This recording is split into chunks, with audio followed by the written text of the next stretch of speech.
Marine line दक्षिण मुंबईचं समुद्राकाठचं टोक ते वांद्रे मुंबईच्या उपनगराकडे नेणारं टोक हा एवढा रस्ता पार करायला मुंबईकरांना जवळजवळ 1 तास लागायचा। मात्र आता हा तासाभराचा प्रवास अवघ्या 15 मिनिटांवरती येऊन पोहोचलाय। समुद्राच्या गळ्यात हात टाकून जाणाऱ्या कोस्टल रोडची सैर करत आता मुंबईकर सुसाट वेगाने धावणार आहेत। कोस्टल रोडच्या वरळी वांद्रे सी लिंकला जोडणाऱ्या पुलाच्या 5व्या टप्प्याचं काम पूर्ण झालंय आणि त्याचं लोकार्पण आज मुख्यमंत्री देवेंद्र फडणवीस यांच्या हस्ते करण्यात आलं।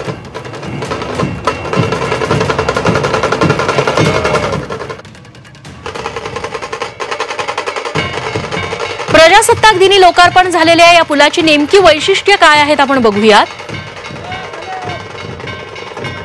पुलाची लांबी 827 मीटर इतकी आहे। यामध्ये समुद्रावर असलेली लांबी 699 मीटर तर पोहोच रस्ता 128 मीटर यांचा समावेश आहे। हा पूल बांधण्यासाठी सुमारे 2400 मेट्रिक टन वजनाची तुळई स्थापन करण्यात आली होती। दरम्यान कोस्टल रोडचे आतापर्यंत कोणकोणते मार्ग खुले झालेले आहेत त्यावरतीही एक नजर टाकूया। 11 मार्च 2024 रोजी बिंदू माधव ठाकरे चौक ते मरीन ड्राईव्ह दक्षिण वाहिनी मार्गिका सुरू करण्यात आली होती। 10 जून 2024 रोजी मरीन ड्राईव्ह ते हाजी अली मार्गे लोटस जंक्शन पर्यंतची उत्तर वाहिनी मार्गिका सुरू करण्यात आली।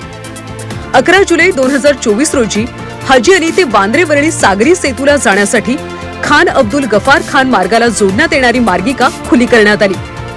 13 सप्टेंबर 2024 रोजी उजवीकडच्या पुलावरून वांद्रेकडे जाणारी वाहतूक प्रत्यक्ष सुरू करण्यात आली। 26 जानेवारी 2025 रोजी मरीन लाईन कडून वांद्रे सी लिंककडे जाणारी उत्तर वाहिनी मार्गिका खुली करण्यात आली।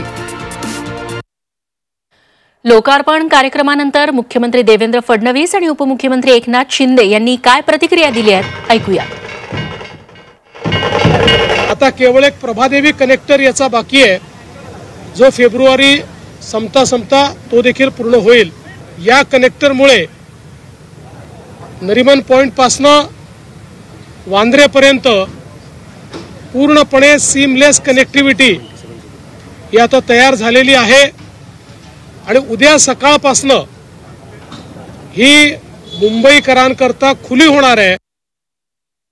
देवेंद्रजींच्या काळात हा कंप्लीट जो कोस्टल आहे तो पूर्ण मुंबईकरांना समर्पित होईल। मला एवढाच आनंद आहे की मुंबईकरांच्या जीवनामध्ये आनंद देण्याचं काम महायुती सरकारने केलेलं आहे। आणि आपण जर हा प्रकल्प पाहिला तर वरून जर आपण पाहिला तर आपल्याला वाटतं आपण परदेशात आहोत की कुठे आहोत।